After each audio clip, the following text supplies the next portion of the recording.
누가복음 24장 1절에서 12절 말씀 봉독할 때에 주께서 성경에 명하신 바를 따라서 주의 말씀 잘 받는 표로 크게 아멘합니다.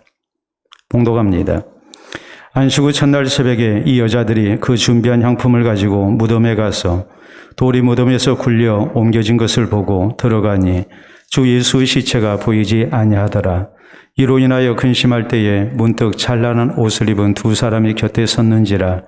여자들이 두려워 얼굴을 땅에 대니 두 사람이 이르되 어찌하여 살아있는 자를 죽은 자 가운데서 찾느냐. 여기 계시지 않고 살아나셨느니라. 갈릴리에 계실 때에 너희에게 어떻게 말씀하셨는지를 기억하라. 이르시기를 인자가 죄인의 손에 넘겨져 십자가에 못 박히고 제3일에 다시 살아나야 하리라 하셨느니라 한데, 그들이 예수의 말씀을 기억하고 무덤에서 돌아가 이 모든 것을 11사도와 다른 모든 이에게 알리니, 이 여자들은 막달라 마리아와 요한나와 야고보의 모친 마리아라. 또 그들과 함께한 다른 여자들도 이것을 사도들에게 알리니라. 사도들은 그들의 말이 허탄한 듯이 들려 믿지 아니하나 베드로는 일어나 무덤에 달려가서 구부려 들여다보니 세마포만 보이는지라. 그 된 일을 놀랍게 여기며 집으로 돌아가니라. 아멘. 미국의 수도인 워싱턴의 전통 가운데 부활주일 일출 예배가 있습니다. 링컨 대통령 기념관에서 해 뜰 때 모여서 드리는 예수 그리스도의 부활을 축하하는 주일 예배입니다. 코로나19로 인해 지난 2년 동안 중단되었다가 작년에 다시 수천 명의 성도들이 모여서 예배를 시작했습니다. 우리가 사진으로 확인해 봅니다. 여러분 사진을 보시게 되면 저렇게 링컨 대통령 기념관 주변에 이렇게 수천 명의 성도들이 모여서 예수 그리스도의 부활을 축하하는 예배를 드린 겁니다. 부활주일 해 뜨는 날 시각에 축하 예배를 드리는 분명한 이유가 무엇이겠습니까? 그것은 우리 예수님께서 어둠의 권세인 죽음을 이기시고 부활하셔서 우리에게 새 생명의 빛을 주셨기 때문입니다. 오늘 본문 성경은 이 예수님의 부활에 대하여 우리에게 증거합니다.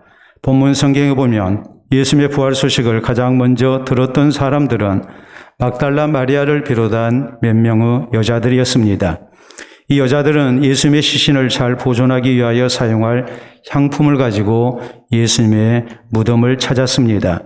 그러나 동굴 무덤의 입구를 막았던 돌은 옮겨져 있었고 또 예수님의 시신은 보이지 않았습니다. 이어서 여자들은 천사들을 통하여 예수님이 부활하신 소식을 듣습니다. 근심이 변하여 기쁨이 되게 됐던 겁니다. 6절의 천사들은 예수님이 죽으시기 전에 자신의 부활에 대하여 하셨던 말씀을 기억하라고 합니다. 그리고 이어서 17절에 보면은 이르시기를 인자가 죄인의 손에 넘겨져 십자가에 못 박히고 제3일에 다시 살아나야 하리라 하셨느니라라고 강조합니다. 우리 예수님께서 십자가에 달리시기 전에 말씀하신 대로 분명히 다시 살아나셨다는 말이요. 그러므로 더 이상 근심하지 말고 예수님의 부활을 믿으라고 강조합니다. 그러므로 사랑하는 성도 여러분, 오늘 부활주일을 맞이해서 우리 모두 다시 살아나신 예수 그리스도를 향한 분명한 신앙 고백이 다시 한번 고백돼야 됩니다. 그래서 다시 살아나신 예수 그리스도를 모시고 사는 가운데 또 새 생명의 복을 허락받는 성도들이 되어야 될 것입니다. 그러면 우리 모두 다시 살아나신 예수 그리스도 앞에 어떤 신앙 고백이, 어떤 신앙의 다짐이, 또 어떤 신앙의 자세가 있어야 합니까? 우리는 첫째로 다시 살아나신 예수 그리스도께서 죽음의 권세를 이기셨음을 믿어야 하고 또 우리로 하여금 이기게 하심도 믿어야 합니다. 본문 5절로 6절에 보면 예수님의 무덤을 찾은 여자들에게 천사들이 하는 말은 이것이었습니다. 어찌하여 살아있는 자를 죽은 자 가운데서 찾느냐. 여기 계시지 않고 살아나셨느니라라고 말씀합니다. 십자가에 못 박혀 죽으신 예수님은 분명히 다시 살아나셨다는 말이요. 예수님은 죽음의 권세를 이기신 생명의 구주가 되심을 이렇게 강조하고 있는 것입니다. 우리가 성경을 보면 우리 예수님께서는 자신이 하나님께서 보내신 구주이신 표적을 많이 나타내셨습니다. 사람이 할 수 없는 일, 하나님 아니시면 할 수 없는 놀라운 이적을 나타내시고 이것을 통해서 하나님이 보내신 구주이신 것을 사람들에게 표적으로 강조하시고 또 믿도록 하셨습니다. 병자를 치유하십니다. 장애인을 치유하십니다. 그런가 하면 놀라운 이적들을 나타내십니다. 특히 우리 예수님은 죽은 자를 다시 살아나게 하셨습니다. 그래서 우리 예수님은 죄 때문에 죽음의 권세 가운데 놓여 있는 우리 인생들을 구원하시고 영생을 얻게 하시는 하나님이 보내신 구주이신 것을 믿게 하십니다. 그렇기 때문에 우리가 성경을 보면 요한복음 3장 16절에 예수님이 이렇게 말씀하십니다. 하나님이 세상을 이처럼 사랑하사 독생자를 주셨으니 이는 그를 믿는 자마다 멸망하지 않고 영생을 얻게 하려 하심이라. 이 놀라운 약속을 성경을 통해서 우리에게 주십니다. 그뿐만이 아니라 우리가 요한복음 5장 24절에 보면 예수님 신이 말씀하시기를 나를 믿는 자는 영생을 얻었고 사망에서 생명으로 옮겼느니라라고 말씀하십니다. 또 고린도전서 15장 22절에 있는 말씀을 보면 아담 안에서 모든 사람이 죽은 것 같이 그리스도 안에서 모든 사람이 삶을 얻으리라라고 이렇게 성경은 강조합니다. 예수 그리스도를 우리가 구주로 믿음으로 말미암아서 죽음의 권세를 이기고 또 그로 인하여 영생의 은총 가운데 우리가 들어가게 됨을 성경은 분명하게 말씀하고 있는 것입니다. 우리가 성경을 보면 아주 대조적인 족보가 두 개가 나옵니다. 먼저 우리가 창세기 5장에 보면 첫사람인 아담의 족보가 나옵니다. 아담의 족보는 이런 식으로 기록됩니다. 죽었더라. 몇 세를 살고 죽었더라. 이 말이 계속해서 반복이 됩니다. 반면에 마태복음 1장에 보면은 둘째 아담으로 오신 예수 그리스도의 족보가 나옵니다. 예수님의 족보의 특징은 반복되는 용어가 이겁니다. 낳고라고 계속해서 반복이 됩니다. 이것이 무엇을 의미합니까? 첫사람 아담의 족보는 죄로 인해서 우리가 사망의 권세 아래 놓여 있다는 사망의 족보인 것을 우리에게 말씀합니다. 그러나 예수님의 족보는 우리를 죄의 권세로부터 해방시켜 주시고 우리를 사망의 권세에서 영생으로 인도하시는 주님의 구원 사역을 통해서 우리가 하나님 나라 영생에 이르게 됨을 강조하는 생명의 족보인 것을 이렇게 말씀을 하고 있는 것입니다.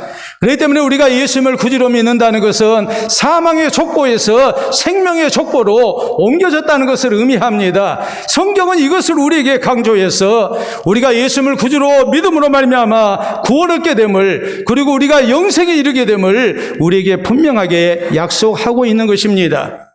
그렇기 때문에 우리 성도는 다시 살아나신 예수 그리스도는 죽음의 권세를 이기신 분이요 또 예수님을 구주로 믿는 우리에게도 죽음의 권세를 이기게 하시는 특권을 주셨음을 우리는 굳게 믿어야 합니다. 성경은 히브리서 2장 14절로 15절에 예수님께서 이 땅 가운데 오신 목적이 무엇인가를 분명하게 밝힙니다. 죽음의 세력을 잡은 자 마귀를 멸하시며 또 죽기를 무서워함으로 한평생 매여 종로를 하는 모든 자들을 놓아주려 하심이니라고 말씀하셔서 예수님은 사망의 권세를 잡은 자 마귀를 멸하시고 우리로 하여금 그 마귀의 권세에서 해방받아서 이제는 생명을 얻은 영생을 얻은 하나님의 백성으로 우리가 죽음을 두려워하지 않고 살게 하는 아름다운 은혜를 주시기 위해 우리 가운데 오셨다고 이렇게 말씀하십니다. 그렇기 때문에 우리 예수님께서 십자가에서 달려 죽으실 때에 예수님을 향해서 신앙을 고백했던 십자가상의 한편 강도의 사건을 통해서 우리는 이 일을 분명하게 알 수 있습니다. 죽음의 공포 앞에서 그는 두려워하며 예수님을 구주로 믿습니다. 그는 평생에 죄만 짓고 살았습니다. 그래서 세상법에 의해서 그는 십자가에 형을 당하고 있습니다. 이 사형 속에서 그는 자신이 맞이할 내세라는 것이 두려울 수밖에 없습니다. 그가 예수님을 구주로 믿습니다. 그리고 예수님께 호소합니다. 예수여 당신의 나라가 임할 때 나를 생각하소서. 예수 그리스도의 구원의 은총을 호소합니다. 주님 약속하십니다. 오늘 내가 나와 함께 낙원에 있으리라. 그러므로 이 사람은 더 이상 죽음을 두려워하지 않습니다. 세상의 심판을 두려워하지 않습니다. 왜냐하면 내가 모든 죄를 용서받고 하나님 나라 영생 가운데 드는 영광을 약속받았기 때문입니다.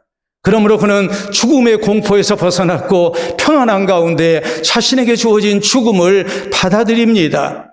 또 우리가 성경에 보면 스데반 집사가 예수 그리스도의 구주되심을 증거하다가 순교의 제물이 되고 맙니다. 돌 맞아 죽습니다. 그런데 이 스데반 집사가 눈을 들어서 하늘을 우러러 봤을 때에 예수 그리스도께서 일어나서 저를 기다리고 계셨습니다. 그 영광스러운 모습을 봤을 때 스데반 집사는 아무것도 두렵지 않았습니다. 하나님께서 내 영혼을 받아주시고 나로 하여금 예수 그리스도처럼 영생 가운데 있게 하신다는 이 놀라운 은혜를 인해서 감사 속에 그는 평안한 모습으로 이제 순교의 제물이 되었음을 성경은 우리에게 증거합니다. 옛날부터 동서양을 막론하고 무덤 주위에 심는 나무가 있습니다. 바로 동양에서 특히 우리나라에서는 측백나무를 심습니다. 우리가 사진으로 보도록 합니다. 여러분 사진을 보시게 되면 저렇게 무덤 주위에 측백나무를, 키 작은 측백나무를 많이 심죠. 또 다음 사진을 보시게 되면 공원묘지에도 저렇게 측백나무를 많이 심습니다. 다음 사진을 보시게 되면 오늘날 장묘 문화가 많이 바뀌어서 이렇게 화장을 하고 유골함을 모시게 됩니다마는 역시 마찬가지로 저렇게 키 작은 측백나무를 주변에 심습니다. 또 대표적인 모습이 바로 이런 모습이죠. 여러분 사진을 보시게 되면 저런 식으로 측백나무를 심습니다. 기독교 문명권인 서양에서는 역시 측백나무의 일종인 가장 키가 크게 자라는 사이프러스 나무를 심습니다. 우리가 또 한번 확인해 보도록 합니다. 저렇게 공원묘지에 아주 키가 큰 사이프러스 나무, 측백나무 가운데 가장 키가 크게 자라는 나무입니다. 또 다음 사진 보시게 되면 역시 저렇게 사이프러스 나무를 심습니다. 또 다음 사진 계속 보시게 되면 저렇게 저기 지금 집 모양으로 지어진 것은 집이 아닙니다. 저것은 시신을 보관하는 그런 이제 일종의 묘지입니다. 공동묘지에 저렇게 사이프러스 나무를 심죠. 또 다음 사진을 보시게 되면 저렇게 예배당 주변에 이제 이 묘지에도 저렇게 사이프러스 나무를 많이 심습니다. 다음 사진 역시 마찬가지입니다. 왜 측백나무를 심을까요? 측백나무를 심는 이유는 크게 두 가지입니다. 첫째는 측백나무에서 나오는 피톤치드 향이 이렇게 시신이 썩는 냄새를 중화시킵니다. 그렇기 때문에 측백나무를 심는 겁니다. 두 번째, 측백나무를 심는 이유는 측백나무에서 이렇게 나오는 피톤치드 향이 시신이 부패할 때에 생겨나는 진드기 같은 진딧물 같은 그런 이제 벌레가 나오는데 이것을 가리켜서 염라충이라고 얘기를 합니다.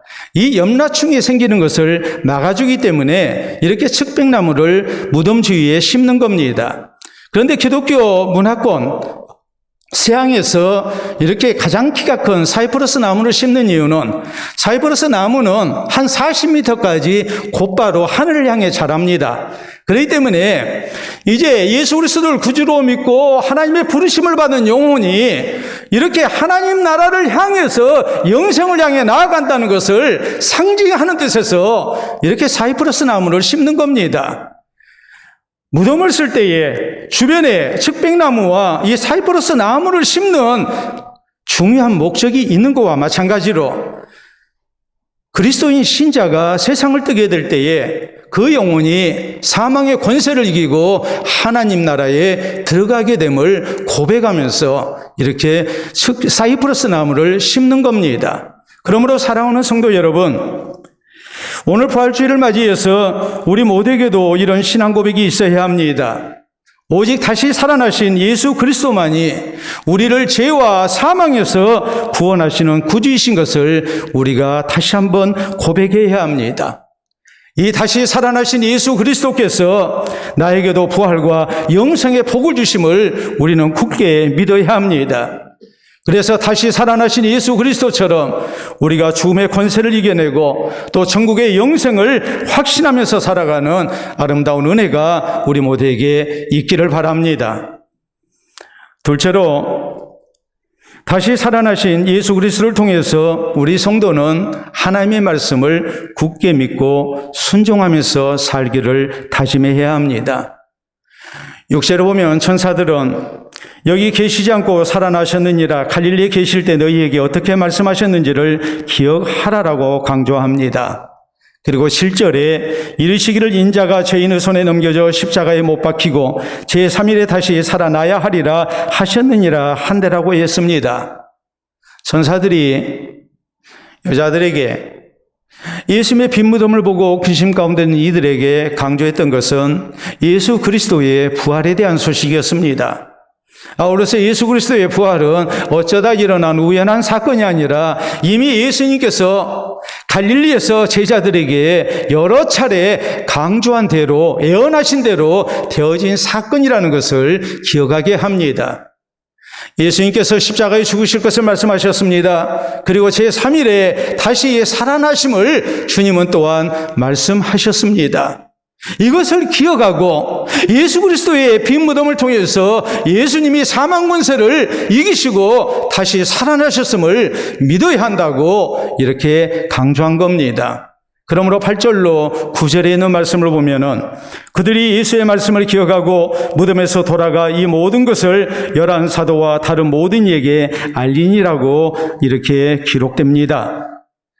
이 여자들이 천사들을 통해서 예수님이 십자가에 달리시기 전에 이미 오래전에 하셨던 말씀, 약속을 기억하고 예수님의 부활을 확신하고 전했다는 말입니다. 그렇기 때문에 성경은 예수 그리스도의 십자가의 죽음과 부활이 우연히 일어난 일이 아니고 살아계신 하나님께서 우리에게 성경에 약속하신 대로 되어진 사건인 것을 우리에게 말씀하십니다. 부활장인 고린도전서 15장 3절로 4절에 있는 말씀을 보면 예수님은 성경대로 우리 죄를 위하여 죽으시고 장사 지낸 바 되었다가 성경대로 사흘 만에 다시 살아나셨다고 말씀합니다. 성경에 이미 예언된 대로, 약속된 대로 예수님은 이 땅 가운데 오셔서 십자가에 고난을 당하시고 십자가에서 죽으시고 그리고 3일 만에 우리를 위하여 다시 살아나셨다고, 부활하셨다고 이렇게 말씀하십니다. 성경대로 되어진 일이라고 강조합니다. 믿으라는 말입니다. 우리가 예수님의 12 제자 가운데 가룟 유다는 예수님을 팔고 그리고 결국 그는 죽고 말았습니다. 그리고 11명의 제자 가운데 도마는 부활하신 예수님께서 제자들 가운데 나타나셨을 때에 그 자리에 함께 있지 아니했습니다. 부활하신 예수님을 만난 제자들이 예수님 부활하셨다고 얘기했을 때 도마는 이렇게 얘기합니다. 내 손으로 예수님의 못자국난 손을 또 창자국난 옆구리를 만져보지 않고는 내가 믿지 못하겠다고 말합니다. 이런 도마에게 예수님이 나타나셨습니다. 그리고 도마에게 말씀하십니다. 내 손을 가지고 내 못자국을 만져보고 창자국을 옆구리에 손을 대보고 예수 그리스도의 부활을 믿으라고 예수님 말씀하십니다. 도마가 예수님을 향해서 이렇게 고백합니다. 나의 주님이시고 나의 하나님이십니다라고 말합니다. 예수님은 도마가 믿음 없는 자가 되는 대신에 믿는 자가 되기를 원하셨습니다. 그러므로 도마는 예수 그리스도의 부활하신 모습, 그 못자국난 손과 창자국난 옆구리를 보고 예수님을 분명히 믿을 수가 있었고 예수님의 부활을 확신할 수 있었습니다. 그러므로 그런 신앙 고백을 한 겁니다. 그런데 예수님이 이렇게 말씀하십니다. 너는 나를 본 거로 믿느냐? 보지 않고 믿는 자는 더 복되도다라고 말씀하십니다. 예수 그리스도의 십자가의 죽음과 부활은 어느 누구도 부인할 수 없는 분명한 역사적 사실이기 때문에 우리가 보지 않고도 성경의 기록을 통해서 분명하게 믿어야 한다는 말입니다. 그렇기 때문에 우리 성도는 하나님의 말씀이 얼마나 진실한 것인가를 기억해야 합니다. 그리고 다시 살아나신 예수님을 통해서 우리는 하나님의 말씀이 진실되다는 것을 확신하면서 더욱 하나님 말씀대로 믿고 하나님 말씀대로 순종하고 사는 성도가 되어야 됩니다. 이것이 우리 성도의 부활신앙이 되어야 됩니다. 그렇기 때문에 고린도후서 1장 20절은 우리에게 이렇게 말씀합니다. 하나님의 약속은 그리스도 안에서 얼마든지 예가 되니 그런즉 우리가 아멘하여 영광을 돌리게 되느니라라고 말씀하십니다. 하나님께서 우리에게 주신 많은 약속들은 그리스도 안에서 얼마든지 예가 된다. 우리 예수님께서 약속대로 오셔서 십자가에 달려 죽으시고 우리의 죄를 대신하시고 사망 권세 이기시고 부활하신 것을 볼 때에 하나님의 약속은 틀림없는 거라고 성경에 약속된 대로 하나님이 이루신 것을 볼 때에 우리가 하나님의 약속을 온전히 믿고 살아야 한다고 우리에게 강조합니다. 특히 우리 예수님은 나더러 주여 주여 하는 자마다 다 천국에 들어갈 것이 아니요 다만 하늘에 계신 내 아버지의 뜻대로 행하는 자라야 들어가리라라고 강조하셨습니다. 우리가 예수님을 구주로 믿되 하나님의 말씀 믿고 순종하는 삶이 이어지지 않고는 우리가 절대 구원 얻을 수 없음을 주님께서는 말씀하신 것입니다. 그렇기 때문에 우리가 성경을 볼 때에 우리 예수님께서 요한복음 14장 21절에 하신 말씀을 잘 기억해야 합니다. 나의 계명을 지키는 자라야 나를 사랑하는 자니 나를 사랑하는 자는 내 아버지께서 사랑하실 것이고 나도 그를 사랑하여 그에게 나를 나타내리라라고 말씀하십니다. 우리가 예수님의 말씀대로 살아야 그것이 진짜 주님을 사랑하는 것이고 이런 사람을 우리 하나님께서 사랑하시고 또 이런 사람에게 부활하신 예수님께서 우리의 삶 가운데 함께 하시는 체험을 허락하신다고 말씀하십니다. 부활하신 예수님이 관념 속에서만 우리의 생각 속에서만 존재하는 것이 아니라 정말 이 시대에 살아계신 주님으로서 나와 같이 하고 계심을 체험할 수 있는 은혜가 말씀에 순종하는 자에게 있음을 주님께서는 강조하셨습니다. 요한계시록 1장 3절은 우리에게 이렇게 말씀합니다. 하나님의 말씀을 읽는 자와 듣는 자와 지키는 자가 복이 있다고 말씀하십니다. 우리가 하나님의 말씀을 열심으로 읽어야 합니다. 또 하나님의 말씀을 열심으로 듣고 아멘해야 합니다. 더 나아가서 우리가 하나님의 말씀 지키고 살아야 합니다. 그래야만이 진짜 구원 얻는 성도가 될 수 있고 복된 성도가 될 수 있다는 말입니다. 영국의 한 시대 하나님 앞에 귀하게 쓰임받았던 존 웨슬리 목사님이 계십니다. 이분은 하나님의 말씀을 힘있게 증거하면서 또 성도들이 하나님의 말씀대로 살아야 함을 강조하면서 이런 유명한 말씀을 하셨습니다. 우리가 천국에 가면 천국에는 목사의 입과 교인들의 귀만 있을 것이다라고 말했습니다. 그 말씀의 의미가 뭐겠습니까? 내가 전한 말씀대로 살지 아니했습니다. 내가 하나님의 말씀 앞에 아멘했지만 내가 아멘할 때는 하나님의 말씀대로 살지 않았습니다. 그러므로 목사의 입과 교인들의 귀만 있을 것이라고 경고한 것입니다. 우리가 다시 살아나신 예수 그리스도를 통해서 우리는 하나님의 말씀이 진실한 것임을 믿어야 합니다. 믿을 뿐만이 아니라 하나님의 말씀 앞에 아멘을 해야 하고 우리의 삶 속에 생활로서 우리가 아멘하고 순종하는 모습이 있어야 합니다. 그래야 그 신앙이 진짜가 됩니다. 그런 사람이 하나님 앞에 구원받습니다. 그리고 부활하신 예수님을 삶 속에서 만나는 체험을 허락받을 수가 있습니다. 그러므로 사랑하는 성도 여러분, 다시 살아나신 예수 그리스도의 이 부활을 축하하는 이 예배 가운데 우리에게 다시 한번 하나님의 말씀의 진실함을 믿는 신앙 고백이 있어야 합니다. 또 하나님의 말씀대로 믿고 살고자 하는 다짐이 또한 있어야 합니다. 이 믿음과 신앙의 각오 속에서 우리가 예수 그리스도의 부활을 믿고 또 확신하는 성도가 되어야 됩니다. 그래서 구원 얻기에 충분한 성도들, 더 나아가서 이 땅 사는 날 동안도 살아계신 예수 그리스도를 삶 속에서 체험하는 아름다운 은혜가 우리 모두에게 있기를 바랍니다. 셋째로 우리는 다시 살아나신 예수 그리스도를 널리 증거하는 성도가 되어야 됩니다. 8절로 9절에 보면 그들이 예수의 말씀을 기억하고 무덤에서 돌아가 이 모든 것을 열한 사도와 다른 모든 이에게 알리니라고 했습니다. 10절은 이 여자들은 막달라 마리아와 요한나와 야고보의 모친 마리아라 또 그들과 함께한 다른 여자들도 이것을 사도들에게 알리니라라고 말씀하십니다. 예수님의 부활을 확인했던 여자들은 모두가 이구동성으로 다시 살아나신 예수 그리스도를 열한 사도에게 전합니다. 또 다른 모든 사람들에게 널리 알렸습니다. 그리고 11절은 사도들은 그들의 말이 허탄한 듯이 들려 믿지 아니하나라고 말씀합니다.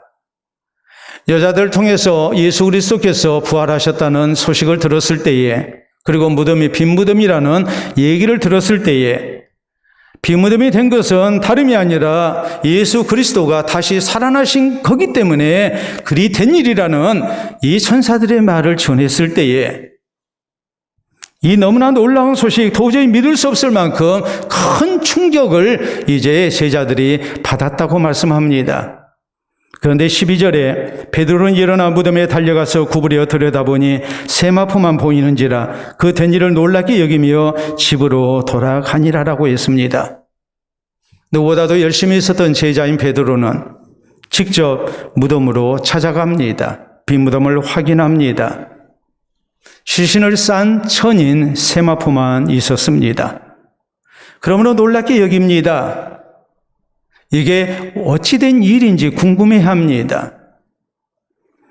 여자들의 말이 정신병자가 하는 얘기처럼 허탄한 말처럼 들렸지만 빈 무덤을 직접 확인해 봤을 때에 뭔가 이상한 생각을 할 수밖에 없는 형편이 됐다고, 지경이 됐다고 이렇게 성경은 증거합니다. 중요한 사실이 무엇입니까? 예수 그리스도의 부활 소식은 나 혼자만 아는 비밀스러운 사건이 돼서는 안 된다는 말입니다. 널리 전해야 한다고 성경은 말씀합니다. 다른 사람이 믿든지 안 믿든지, 다른 사람이 나를 어떻게 생각하든지 말든지 우리는 예수 그리스도의 부활의 소식을 하나님의 명령대로 널리 증거해야 합니다. 우리 예수님은 누가복음 24장 48절에 승천하시기 전에 제자들에게 분명히 말씀하셨습니다. 너희는 이 모든 일의 증인이다. 예수 그리스도의 십자가의 죽음과 부활에 대한 증인될 것을 제자들에게 말씀하십니다. 사도행전 1장 8절에 주님은 또 승천 때 말씀하십니다. 오직 성령이 너희에게 임하시면 너희가 권능을 받고 예루살렘과 온 유대와 사마리아와 땅끝까지 이르러 내 증인이 되리라라고 말씀하십니다. 제자들에게 땅끝까지 예수 그리스도의 십자가의 죽음과 부활의 소식을 우리의 구주 되심을 널리 증거하라고 주님은 명령하셨습니다. 제자들이 나가서 예수 그리스도의 복음을 증거합니다. 베드로와 요한이 이 일로 공회에 끌려가서 재판을 받습니다. 저희가 도무지 예수님에 대해서 말하지 말라고 협박합니다. 그럴 때 베드로가 외쳤던 말은 이것입니다. 우리가 하나님 앞에서 너희 말 듣는 것보다 하나님 말씀 듣는 것이 더 옳지 않느냐? 우리는 보고 들은 것을 말하지 아니할 수가 없다고 말합니다. 이건 주님의 명령이요. 또한 분명한 역사적 사건이요. 우리가 확인한 내용이기 때문에 묻어둘 수가 없다는 말입니다. 담대히 예수 그리스도의 십자가의 죽음과 부활의 소식을 증거해서 예수 그리스도가 우리의 구주이신 것을 널리 알립니다. 특히 성경은 고린도후서 5장 18절에 우리에게 말씀합니다. 하나님께서는 그리스도로 말미암아 우리를 자기와 화목하게 하시고 또 우리에게 화목하게 하는 직분을 맡기셨다고 말씀합니다. 죄인된 우리가, 하나님과 원수됐던 우리가 예수 그리스도를 통해서 모든 죄를 용서받고 하나님의 자녀가 됐습니다. 하나님과 화목하게 됐습니다. 그리고 하나님 우리에게 직분을 주십니다. 다른 사람들 화목하게 하는, 다른 사람들에게 예수 그리스도의 구주되심을 증거해서 저희도 모든 죄를 용서받고 하나님과 원수관계를 청산하고 하나님과 아버지와 자녀의 관계 속에 이제 화목한 그런 관계를 이루도록 우리에게 이 귀한 직분을 맡기시고 사명을 주셨다고 우리에게 말씀하십니다. 로마서 10장 13절로 14절에 있는 말씀은 누구든지 주의 이름을 부르는 자는 구원을 받으리라라고 말씀하면서 그런즉 그들이 믿지 아니하는 일을 어찌 부르리요 듣지도 못한 일을 어찌 믿으리요 전파하는 자가 없이 어찌 들으리요라고 말씀하십니다. 누구든지 어떤 죄인이든지 예수님을 구주로 믿기만 하면 구원을 받습니다. 그런데 전하는 사람이 있어야 합니다. 전하는 사람이 있어야 예수님이 내 죄 때문에 십자가에서 달려 죽으시고 부활하신 구주이신 것을 믿을 수가 있고 구원받을 수가 있습니다. 그러므로 우리가 부활하신 예수님을 전해야 된다고 성경은 우리에게 명령하고 있는 것입니다.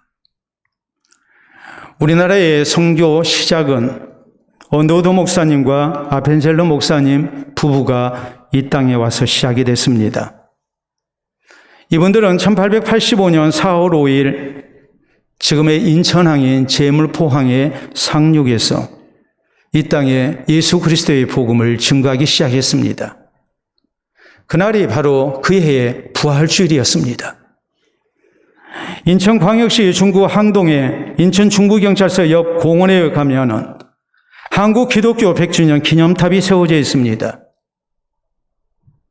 이 땅의 선교 시작 101년째 되는 1986년 3월 30일 그의 부활주일에 이 기념탑 제막식이 있었습니다. 우리가 사진으로 보도록 합니다. 이게 전체 사진입니다. 저게 한국 기독교 선교 100주년 기념탑입니다. 가까이서 우리가 보게 되면 저렇게 돼 있고 더 가까이서 우리가 보게 되면 언더우드 목사님과 그리고 왼편에 아펜젤러 목사님 부부의 동상이 세워져 있습니다. 그리고 그 아래에 이분들이 이 땅에 배에서 내려가지고 맨 처음 하나님 앞에 기도했던 기도문이 거기 기록이 되어 있습니다. 오늘 사망의 빗장을 부수시고 부활하신 주님께 간구하오니 어둠 속에서 억압을 받고 있는 이 한국 백성에게 밝은 빛과 자유를 허락하여 주시옵소서. 1885년 부활주일에 드린 기도입니다. 이 선교사님들의 헌신 가운데 이 땅에 예수 그리스도의 죽음과 십자가의 죽음과 부활의 놀라운 복음이 선포됐습니다.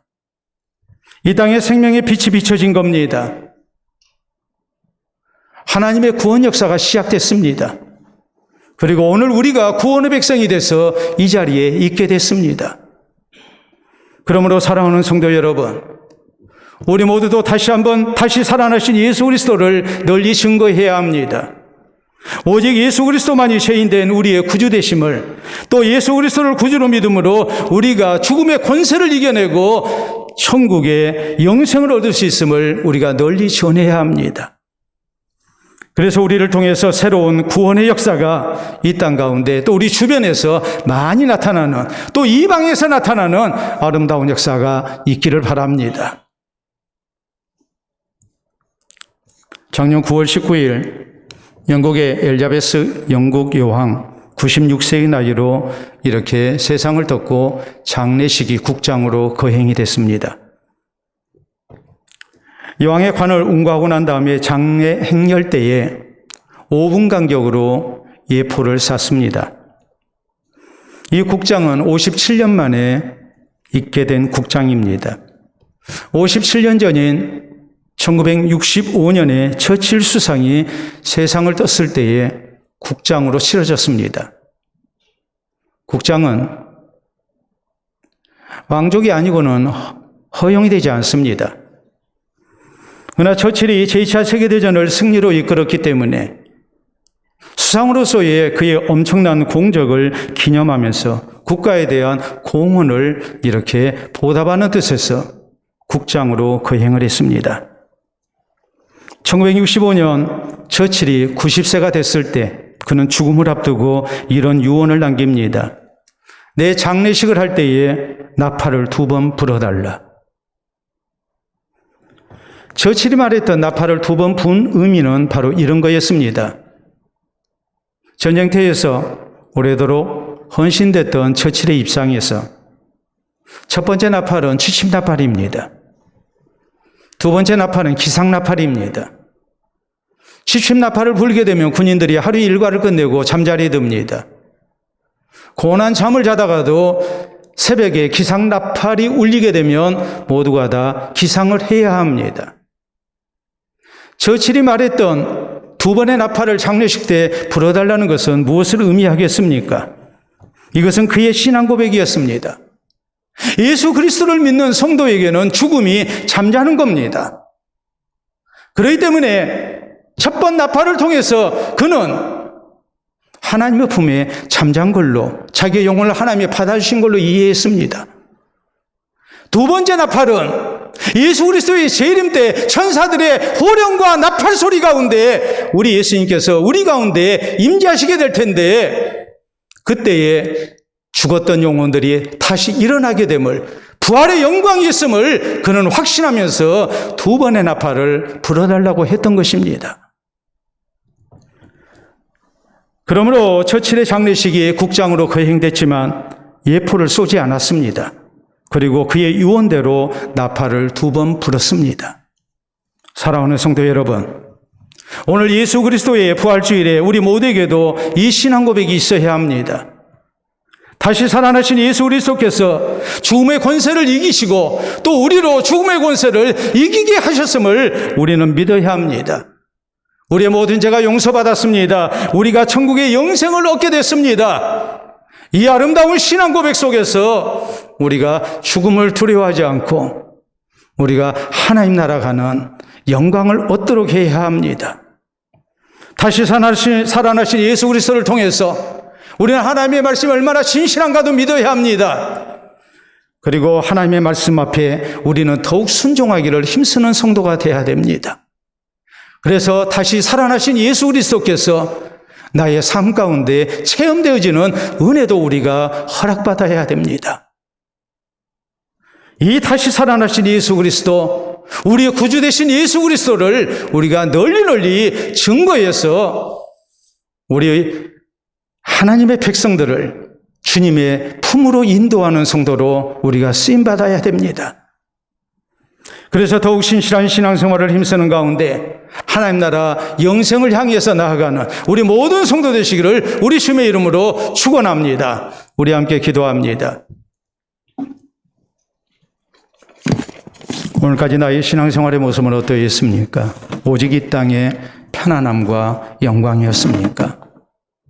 아니면 주께서 우리에게 약속하신 하나님 나라의 영광과 영생이었습니까? 상급이었습니까? 오늘 다시 한번 예수 그리스도의 다시 살아나심을 인하여서 우리에게 약속된 놀라운 영육간의 은총을 생각하면서 주를 향한 바른 신앙 고백과 또 아름다운 다짐이 우리 모두에게 고백될 수 있기를 바랍니다. 기도합니다.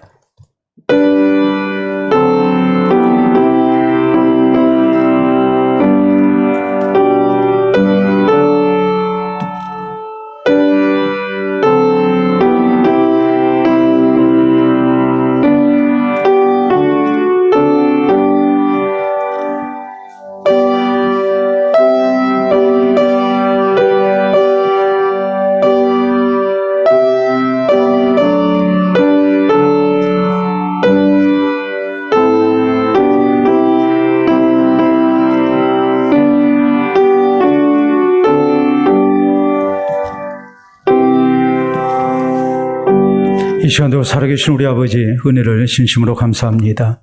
예수 그리스도의 십자가의 죽음과 부활을 통하여 우리로 하여금 모든 죄 용서받고 하나님 나라의 영광과 영생 가운데 들 수 있는 아름다운 특권을 허락해 주심을 믿고 감사를 드립니다. 다시 살아나신 예수 그리스도를 인하여 우리가 더욱 소망 갖게 하시고 또 살아계신 주를 의지하며 주의 말씀을 순종하고 살아서 다시 살아나신 예수 그리스도를 우리의 삶 가운데 체험하기를 원합니다. 그리고 우리가 힘있게 예수 그리스도의 십자가의 복음을, 부활의 놀라운 사실을 우리가 널리 증거하여 우리 하나님께서 기뻐하시는 영혼들을 주의 품으로 불러내기를 원합니다. 이 아름다운 은총 속에 우리가 살아계신 주님과 더불어 살아 살아가게 하시고 또한 장차 하나님 나라 넉넉히 들어가는 성도들 되게 하시고 죽음의 자리에서도 우리가 하나님 나라 소망 가운데 평안을 누리게 하시며 또 주께서 우리에게 약속하신 영생을 누리는 우리 모든 성도들이 될 수 있도록 인도하여 주시옵소서. 이후로 우리의 신앙이 죽은 모습 되지 않게 하시고 다시 부활하신 예수 그리스도의 이 놀라운 은총을 우리가 기억하며 우리가 산 신앙을 갖게 하시고 살아계신 우리 주님을 널리 증거하며 귀하게 쓰임받게 하시고 하나님 나라를 세워갈 수 있도록 역사하여 주시옵소서. 감사하며 다시 사신 예수님 이름으로 기도하옵나이다. 아멘.